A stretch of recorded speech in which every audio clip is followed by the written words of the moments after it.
Majlis party ఏ రాష్ట్రంలో అడుగుపెట్టినా ఇండి కూటమికి ముచ్చెమటలు పట్టిస్తోంది. మజ్లిస్ అనుసరిస్తున్న ఎన్నికల వ్యూహం కాంగ్రెస్ కూటమికే అంతిమంగా తీవ్ర నష్టం చేస్తోందని ఇటీవల జరిగిన మహారాష్ట్ర అసెంబ్లీ ఎన్నికలు మరోసారి రుజువు చేశాయి. మహారాష్ట్ర శాసనసభకు జరిగిన ఎన్నికల్లో 288 స్థానాలకు గాను ఎంఐఎం కేవలం 16 స్థానాల్లో బరిలోకి దిగింది. ఇందులో ఎక్కువ స్థానాలు విదర్భ ప్రాంతంలోనివే. మరీ ముఖ్యంగా ముస్లిం ఓటర్లు నిర్ణయాత్మకంగా ఉన్న స్థానాల్లోనే అభ్యర్థులను రంగంలోకి దింపింది. పోటీ చేసిన 16 మందిలో 12 మంది ముస్లిం అభ్యర్థులను, రిజర్వ్డ్ స్థానాల్లో 4 దళిత అభ్యర్థులను బరిలోకి దింపింది. 16 స్థానాల్లో పోటీ చేసి కేవలం ఒక్క స్థానంలో మాత్రమే ఎంఐఎం విజయం సాధించింది. మాలేగావ్ సెంట్రల్ స్థానాన్ని 162 ఓట్ల అతి తక్కువ మెజారిటీతో నెగ్గుకొచ్చింది. మహారాష్ట్రలో తొలిసారి ఏ పార్టీకి ప్రతిపక్ష స్థానం దక్కకపోవడానికి ప్రధాన కారణం మజ్లిస్ పార్టీ అని గణాంకాలు చూస్తే తెలుస్తోంది. మాలేగావ్ సెంట్రల్లో ఎన్సీపీ మజ్లిస్ మధ్య పోటాపోటీ ఎన్నిక జరిగింది.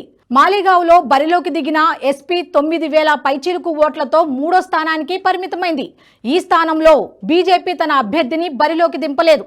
ఔరంగాబాద్ సెంట్రల్ అసెంబ్లీ సెగ్మెంట్ పరిధిలో 38% ముస్లిం ఓటర్లు ఉన్నారు. ఇక్కడ శివసేన షిండే వర్గం తరపున పోటీ చేసిన అభ్యర్థి 8,000 పైచిలుకు మెజారిటీతో మజ్లిస్ అభ్యర్థిపై విజయం సాధించాడు. శివసేన ఉద్ధవ్ వర్గం అభ్యర్థికి 37,000 ఓట్లు రాగా మజ్లిస్ అభ్యర్థికి 77,000 ఓట్లు వచ్చాయి. ఈ స్థానంలో మజ్లిస్ రంగంలోకి దిగకపోతే 2 శివసేన వర్గాల అభ్యర్థుల మధ్య గట్టి పోటీ ఉండేది. అప్పుడు షిండే వర్గం అభ్యర్థి గెలుపు కష్టమయ్యేది. మజ్లిస్ రాకతో పరిస్థితి మారిపోయింది. మొత్తం మహారాష్ట్రలోనే ఔరంగాబాద్కు ఉన్న అనేక ప్రాధాన్యతల రీత్యా అఘాడీకి సీటు కోల్పోవడం భారీ నష్టమనే చెప్పాలి. మహారాష్ట్రలోని ధూలే నగర స్థానంలోనూ ఇదే జరిగింది. ధూలే నగర పరిధిలో 22% ముస్లిం ఓటర్లు ఉన్నారు.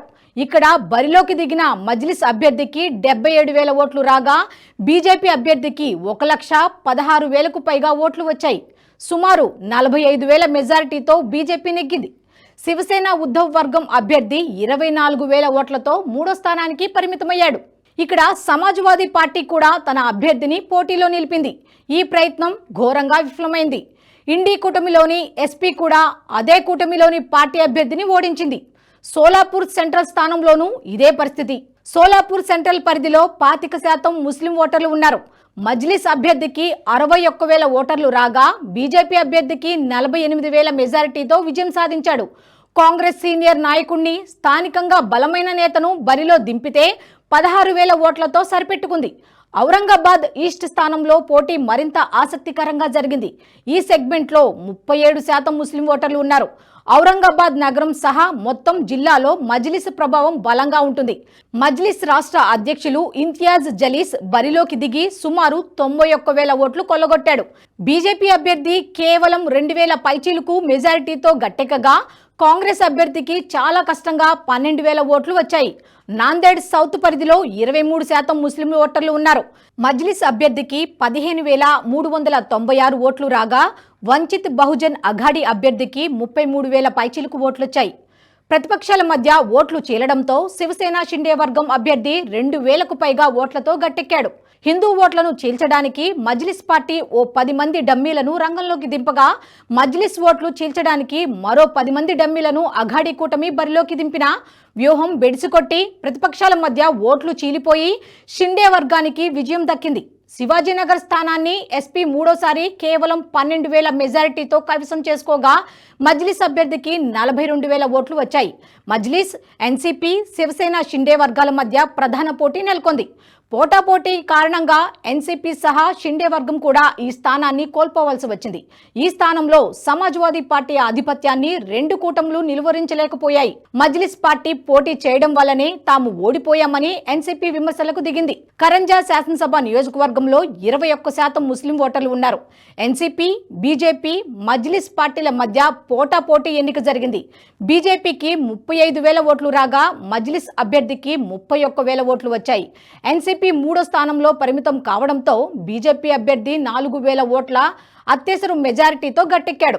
288 సీట్లున్న మహారాష్ట్ర అసెంబ్లీలో ప్రతిపక్ష హోదా రావాలంటే 10% సీట్లుండాలి. మహావికాస్ అఘాడీలో 3 పార్టీలకు 28 స్థానాలు దక్కలేదు. ఉద్ధవ్ వర్గం శివసేనకు 20, శరద్ పవార్ ఎన్సీపీకి కేవలం 10 స్థానాలు రాగా కాంగ్రెస్ పార్టీ 16 స్థానాలతో సరిపెట్టుకుంది. తమకు ప్రతిపక్ష హోదా దక్కకపోవడానికి ఓట్ల చీలిక ప్రధాన కారణమని, అందులో మజ్లిస్ వల్ల తాము బాగా నష్టపోయామని మహావికాస్ అఘాడీ నేతలు అంటున్నారు. మజ్లిస్ వల్ల అఘాడీ కూటమికి నష్టం జరిగింది కేవలం 1/2 డజనుకు పైగా మాత్రమే అని లెక్కలు చూస్తే అర్థమవుతోంది. అందులో ఎక్కువగా ఉద్ధవ్ శివసేన అభ్యర్థులకే ఎక్కువ చోట్ల మజ్లిస్ అభ్యర్థుల ఓట్లు చేయడం వల్ల నష్టం జరిగింది. మజ్లిస్ పార్టీ ఇటీవలి కాలంలో విస్తరణ వ్యూహాన్ని పకడ్బందీగా అమలు చేస్తోంది. దేశంలో ముస్లిం ఓటర్ల ప్రాబల్యం ఉన్న ఆ పార్టీ తప్పనిసరిగా శాఖలను ఏర్పాటు చేస్తుంది.